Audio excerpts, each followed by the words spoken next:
Welcome to the Take Me to Europe podcast with your host, cultural anthropologist Monique Skidmore.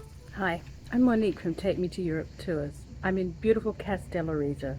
Come and explore this wonderful Greek island with me. It might be a big call, but I might be more in love with Kastellorizo than any other Greek island. Of course, I haven't been to all of them yet, but it's certainly in my top 3 so far. Kastellorizo's U-shaped harbour has rows of colourful houses rising up to cover Mount Vigla above.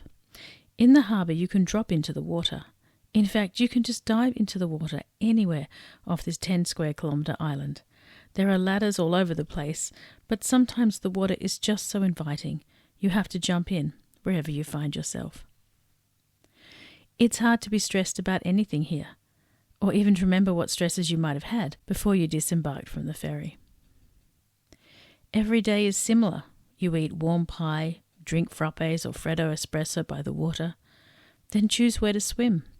Will it be a blue cave, a deserted cove, the harbour, or is it time for a bit of exploring? The jewel in the crown of Magistri, as Kastellorizo was once called, is the harbour side. Here you'll find the ferry port, the old Ottoman mosque that screens films during the summer months and is a cultural centre, the little brightly painted lighthouse, cafes and beach bars, souvenir shops, some selling pearls, gold, diamonds and designer clothing, restaurants, the Church of St. George of the Wells, a couple of hotels, fishing boats and their nets, and hundreds of small cafe tables. I became interested in Kastellorizo when I learned that almost the entire population is made up of Australians, with Kastellorizo heritage, who left between 1900 and 1940 and then began returning in the 1970s. There's more than 30,000 Kastellorizians, or Cassis as they call themselves, that still live in Australia. And a huge number of these go back to Kastellorizo every summer. Like all Greek islands, it has many layers of history. Bronze Age shipwrecks have been found here, and high on the plateau above the towns are the remains of the Acropolis of Paleocastro.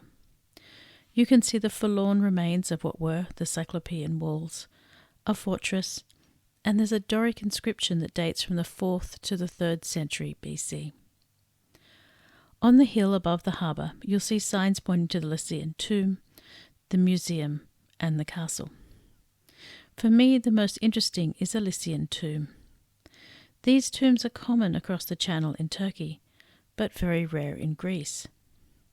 This one dates from the 4th century BC and has a Doric facade. The Diachronic Museum of Kastellorizo is rarely open, but if you find it open when you visit, you'll be able to see rare Lycian votive reliefs from the Roman period. Beyond the hill is the lovely little harbour of Mandraki, Kastellorizo's second harbour. It's close to Orofia, the main town with its neoclassical school, churches, sporting facilities, and administration offices. The castle on the hill was built by the Crusader Knights of St. John and was their base between 1306 and 1309 while they were besieging Rhodes. After 4 years they were successful, and the headquarters of the knights became Rhodes town in 1310 AD. There's a tall and rather steep metal staircase to take you to the top of the castle.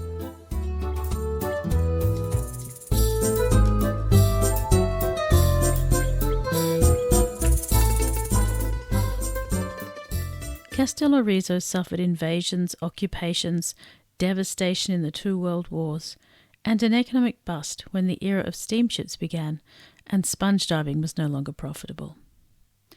When Australian and Italian Kastellorizo refugees and descendants started returning to the island, they bought up and renovated the houses, starting at the waterfront. If you haven't been to the island for a while, you'll be surprised at the beautifully restored houses. And now there are super yachts that sail in before dusk and glide out quietly in the morning, their owners having spent the evening dining at the waterfront cafes.